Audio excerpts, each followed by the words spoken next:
Have you ever wondered if the greatest love story of your life could still be waiting for you, even after 65? Picture this.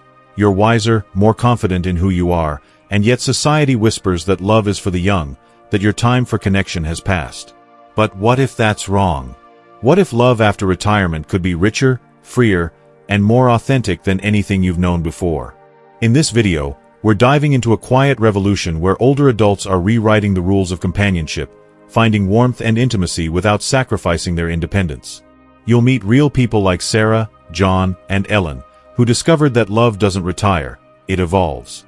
From the loneliness no one talks about to the beauty of boundaries that make relationships stronger, we'll explore why love after 65 can be the most fulfilling chapter yet. Keep watching until the end to discover how you can open your heart to a new kind of connection, one that honors who you are today, because your story deserves to be seen, and love is still out there, waiting for you. Before we begin, I would appreciate it if you like this video. You can help me continue to share the valuable lessons of old age. If you haven't subscribed yet, I recommend you subscribe and turn on the bell so you don't miss any videos. If you like this video, please comment number 1. If you don't like it, comment number 0 to let me know, so I can make a better video for you. Now let's get started. On a crisp autumn afternoon, I visited Sarah, a 71-year-old woman living in a cozy apartment tucked into a quiet suburb just outside Denver. Her home radiated warmth, like a sanctuary carved out of time. The walls were adorned with framed photographs of her children and grandchildren, their smiles frozen in moments of joy from years past. Handmade quilts, meticulously stitched with patterns of vibrant colors, are draped over the armchairs, each one telling a story of care and patience. The air carried the comforting aroma of banana bread cooling on the kitchen counter, its golden crust still steaming faintly. As we sat in her living room, sunlight streaming through lace curtains, Sarah's voice was soft but steady. "I'm not alone," she said, her eyes tracing the edges of a family photo. "But sometimes, I feel invisible. Everyone's caught up in their own lives now. Kids, grandkids, work, you know. I don't want to be a burden to them." What Sarah described wasn't the stark isolation of an empty house or a silent phone. It was something subtler, more insidious, an emotional distance that settles in like dust in an untouched room. It's the ache of realizing your presence, once central to so many lives, no longer carries the same weight. It's the sense that your stories, your laughter, your quiet wisdom might no longer matter in the way they once did. This kind of loneliness doesn't announce itself with fanfare. It doesn't scream or demand attention. It whispers, creeping into the moments when you eat dinner alone at a table set for one, the clink of your fork against the plate the only sound. It lingers when you catch yourself responding to the television, chuckling at a sitcom character's quip just to hear your voice break the silence. For many older adults, admitting to this loneliness feels like a betrayal of themselves, of their strength, of the lives they've built. There's a fear of sounding ungrateful for the years they've been given or weak for needing more than what they have. Society often reinforces this hesitation, painting vulnerability as a flaw rather than a universal human need. But the truth is undeniable. We are wired for connection, woven together by an innate desire for relationships that affirm our existence. This need doesn't fade with age. If anything, it grows sharper, more urgent. As the years accumulate, the longing for meaningful companionship, someone to share a laugh, a memory, or even a quiet moment, becomes not just a desire but a lifeline. Companionship, a lifeline to a wider world. Companionship in later life isn't about filling a void or needing someone to complete you. It's about sharing the richness of your days with someone who truly sees you, who listens not just to your words but to the spaces between them. It's about finding someone who understands the rhythm of silence and conversation, who delights in your quirks and values your company for exactly who you are. Loneliness has a way of shrinking the world, reducing it to the four walls of a home or the routine of solitary days. Companionship, in contrast, breathes life back into that world, opening it up to new possibilities, new laughter, and new stories. This kind of connection doesn't require grand gestures or sweeping romance. It's found in the small, deliberate moments: a shared cup of coffee on a porch swing, a phone call to recount the day's small victories, or a walk through a park where the crunch of leaves underfoot becomes a shared symphony.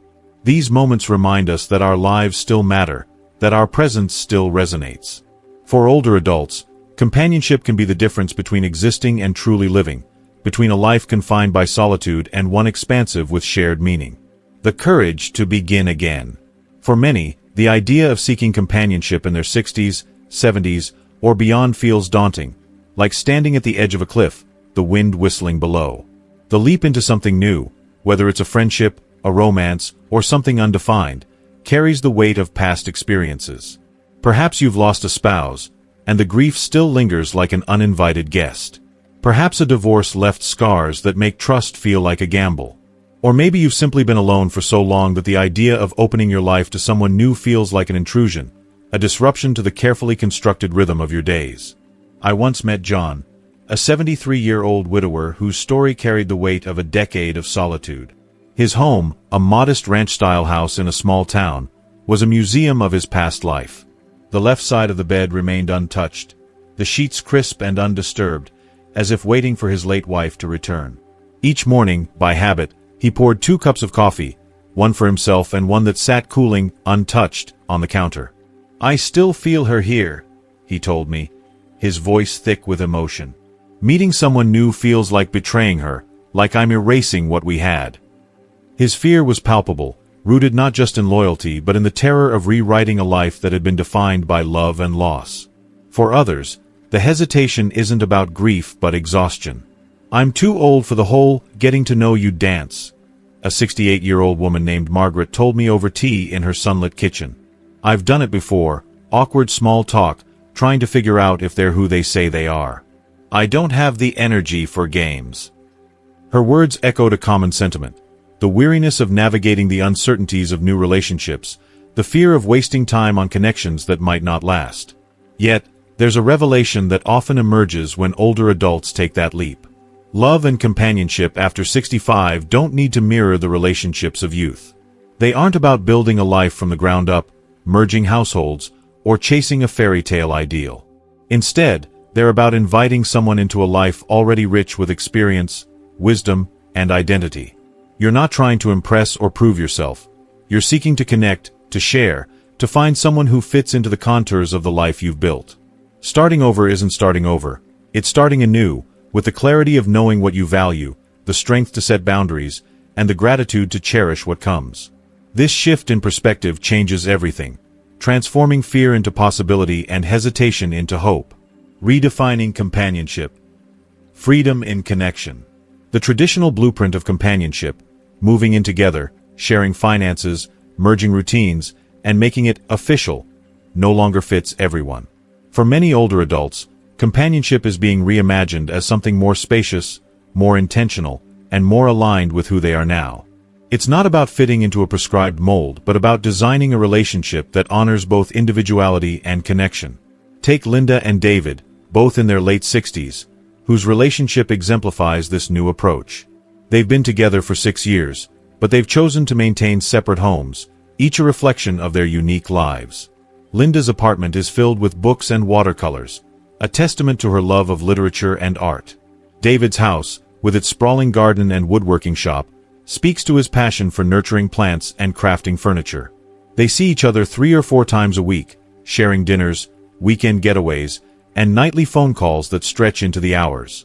"We don't need to share a bathroom to be in love," Linda said with a laugh, her eyes sparkling with mischief. "I like my space, and so does he. This works because we choose it." Their relationship is not a compromise but a deliberate design, built on mutual respect and a shared understanding of what closeness means at this stage of life.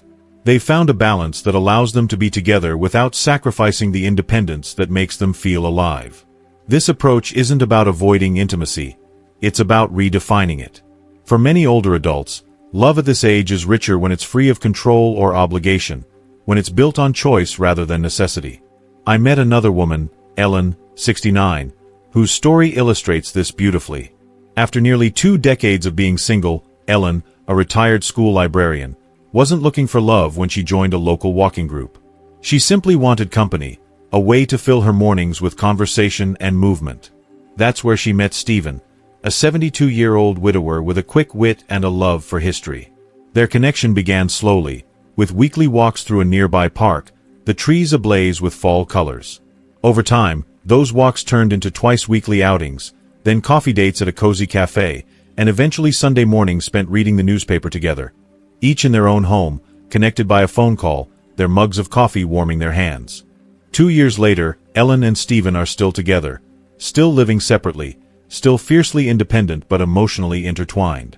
"I don't need a husband," Ellen told me, her voice steady and sure. "I need someone who shows up, who listens, who makes me laugh. And that's exactly what I've got." Their relationship defies labels, existing in the space between friendship and romance, built on mutual respect and the joy of shared moments. It's a love story not driven by fear of loneliness or societal expectations, but chosen intentionally, day after day. If you are still watching this video and finding these lessons useful, please comment number 1 below to let me know that you are still watching this video with me. Thank you for your valuable time. The beauty of boundaries. There's a persistent myth, especially among older generations, that love requires sacrifice, sometimes at the cost of your own identity. Perhaps you watched your parents blend their lives so completely that one seemed to disappear into the other. Perhaps you've done it yourself, adjusting your habits, your hobbies, or even your bedtime to fit someone else's expectations. But as we age, we come to see boundaries not as barriers to love but as a form of it, a way to honor both yourself and the person you care about. I met Robert, a 74-year-old man who had spent 40 years in a marriage that defined much of his adult life. After his wife passed, he carried her memory in the small rituals of his days, singing to the radio as he cooked breakfast, walking barefoot across the cool kitchen tiles, tending to the roses she had loved. When he met Susan, 68, a vibrant woman with a love for hiking and poetry, he felt a spark he hadn't expected. But when Susan suggested moving in together, Robert paused. "Every morning, I sing to the radio in my kitchen," he told her, a shy smile crossing his face. "It sounds silly, but that moment, it's mine. I don't want to lose it, even for love." Susan understood. She had her rituals, writing in her journal each morning, sipping chamomile tea on her porch, reading novels in the quiet of her evenings. Instead of merging their lives, they built a relationship that respected their individual spaces. They traveled together, shared holidays, and celebrated each other's quirks, all while maintaining the homes and routines that grounded them. Their boundaries weren't walls but frameworks, giving their relationship shape and strength. They allowed each of them to show up as their fullest selves, free from the resentment that can arise when personal needs are sidelined. Boundaries at this stage of life are a declaration of self-worth. This is who I am. This is what I need to feel whole. They create space for both people to say no without fear and yes with sincerity. This clarity prevents the slow erosion of identity that can happen when love demands too much compromise. In companionship after 65, boundaries become the architecture of a relationship that is both intimate and liberating, allowing two people to meet as equals, whole and grounded. Emotional intimacy beyond labels. As we age, many of us come to a profound realization. The deepest connections often don't need a name. They don't require the labels of boyfriend, girlfriend, husband, or wife. They exist in the quiet, unspoken moments of understanding. When you call someone to share a small triumph, like planting a new flower bed, and they celebrate with you as if it were their own. They're there when you're scared, when the world feels unsteady, and their voice alone is enough to anchor you. That's love. That's companionship. This kind of intimacy transcends traditional definitions, thriving in the freedom to simply be together. It's the friend who knows your coffee order by heart, the partner who laughs at your terrible puns, the person who listens when you talk about a memory that still stings. For older adults, these connections are often more meaningful than any formal commitment, because they're built on mutual choice, not obligation. They're shaped by two people who know who they are and are willing to share that truth with someone else, without asking either to change. This is the new love story, one that celebrates individuality as much as togetherness, that finds joy in the present rather than chasing a prescribed future. It's a love that doesn't demand you move in, merge finances, or follow a script. It's a love that says, I choose you today, and I'll choose you again tomorrow, not because I have to, but because I want to. And in that choice lies a profound freedom. The freedom to stay true to yourself while letting someone else into your heart. I once met a woman named Nancy, 68 years young, whose eyes sparkled with a quiet wisdom when she spoke of her Thursdays. For nearly 3 years, she had met the same man, George, every Thursday at noon at a small cafe nestled in their seaside town. They'd share a simple lunch, hers a chicken salad sandwich, his a bowl of clam chowder, and then walk along the boardwalk, their steps slow and deliberate, matching the rhythm of the waves. They never called themselves a couple. No labels, no titles. "We're not a couple," Nancy told me with a playful grin, her voice warm but firm. Then she leaned closer, her smile softening, and added, "But I haven't missed a Thursday since the day we met." Their bond wasn't built on societal status or grand declarations. It was rooted in something far more profound: presence. If you are still watching this video and finding these lessons useful, please comment number 2 below to let me know that you are still watching this video with me. Thank you for your valuable time. Over those 3 years, Nancy and George had woven a tapestry of shared moments. They knew the small details that make a person real: how Nancy liked her coffee black with just a hint of cinnamon, how George's knees ached before a storm, how Nancy's face lit up when she spoke of her grandchildren, or how George's voice grew heavy when he recalled his late wife. They shared their health struggles: Nancy's arthritis, George's heart scare last winter, and their hopes, like Nancy's dream to visit Paris one day or George's wish to restore his old sailboat. They held space for each other's disappointments, too. Nancy's strained relationship with her daughter, George's regret over a career he never pursued. And above all, they granted each other the freedom to be fully, unapologetically themselves. One afternoon, over tea at her cozy kitchen table, Nancy shared something that stayed with me. "I've been a wife for 40 years. I've been a caretaker for my parents, my husband, and even my neighbors. I don't want those roles again. I don't need them. What I want is someone who listens when I talk, who lets me cry without trying to fix me, who doesn't expect me to fill their silences." That, she said, was enough. That was everything. This is emotional intimacy in its purest form. It's not always cinematic or draped in poetry. Sometimes, it's as simple as someone remembering you take your coffee with cinnamon. It's someone noticing when your laughter fades or your gaze drifts to the horizon. It's someone who knows how to sit beside you in silence, not to fill it with solutions or distractions, but to honor it, to let it breathe. It's the quiet act of being seen, truly seen, without the pressure to perform or conform. What makes this kind of connection so liberating is its freedom from labels. Nancy and George weren't chasing a title to validate their bond. They weren't proving anything to their families, their friends, or their small coastal community. They were simply showing up, week after week, to share what was real. They didn't need matching rings or a shared address or a joint bank account. What they needed, what they gave each other, was trust, warmth, and the safety to speak their truths without fear of judgment or misunderstanding. In a world obsessed with defining relationships, their undefined Thursdays were a radical act of love. Love after 65. Resonance over roles. In many ways, love after 65 becomes less about roles and more about resonance. It's not about fitting into the boxes of spouse, partner, or significant other. It's about a deeper question. Do our hearts understand each other? Do our lives have space for one another? If the answer is yes, then the name of the relationship becomes irrelevant. And if someone, perhaps a curious neighbor or a well-meaning child, asks, "What are you to each other?" you can smile and say, "We're something good. Something that works for us." This kind of love doesn't demand fanfare or headlines. It thrives in the quiet rhythm of two people who've earned the right to love without explanation. It's the elderly man who brings his friend fresh tomatoes from his garden every Sunday, not because he has to, but because he wants to.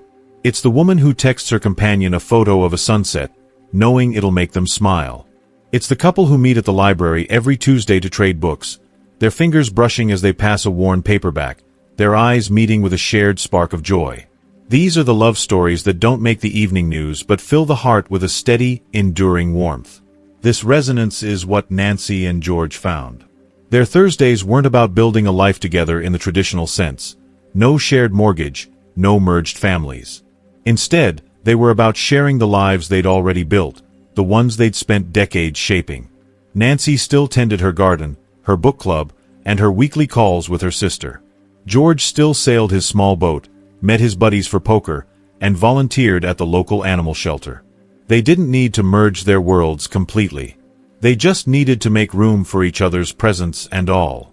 If you've ever witnessed this kind of love, you know it's not about possession or obligation. It's about companionship in its truest form, Two people choosing to share their fully formed selves, not to complete each other, but to complement each other. And when you're 65 or older, this kind of connection as a gift becomes a gift because it honors who you are now, not who you might become together in some distant future. Why companionship shines after 65. There's a quiet magic to relationships that begin or deepen later in life.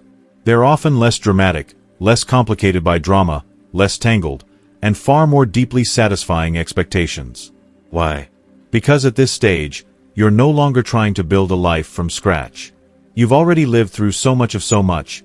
Marriage, career, parenthood, loss, reinvention. You've made mistakes and carried their lessons. You've faced heartaches and learned to find joy in the small moments. You know what matters and what doesn't.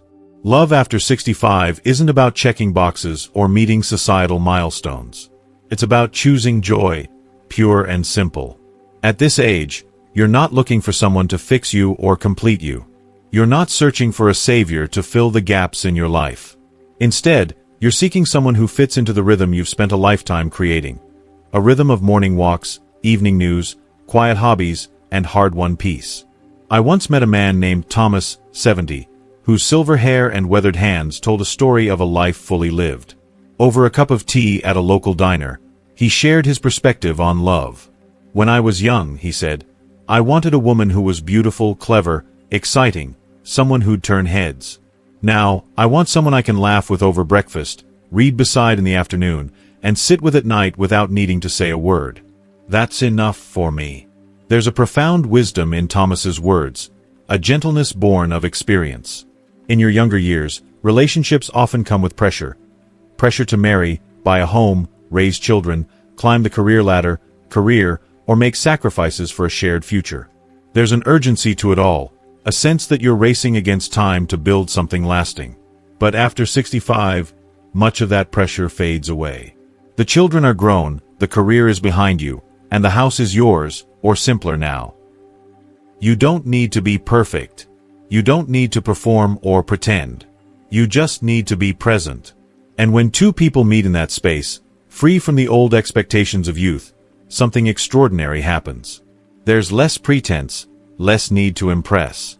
You show up with your full story, your triumphs, your regrets, your scars etched deep from years of living, and you find someone who doesn't flinch. They don't try to change you or rewrite your past. They listen. They accept. They stay. That kind of companionship can be more nourishing than any youthful romance could ever be, because it's rooted in authenticity. After 65, you've stopped rushing through life. You understand the value of time's slow passage. You savor the small joys, a shared walk after dinner, a memory retold with laughter, a quiet morning when your body doesn't ache too much, and the world feels kind. You're more emotionally honest with yourself and others. You've seen friends fade away, loved ones pass, and connections break. You know how fragile and how precious human connection can be. Perhaps most powerfully, you're no longer afraid to be alone. This shift changes everything. When you're not desperate for companionship, you become discerning.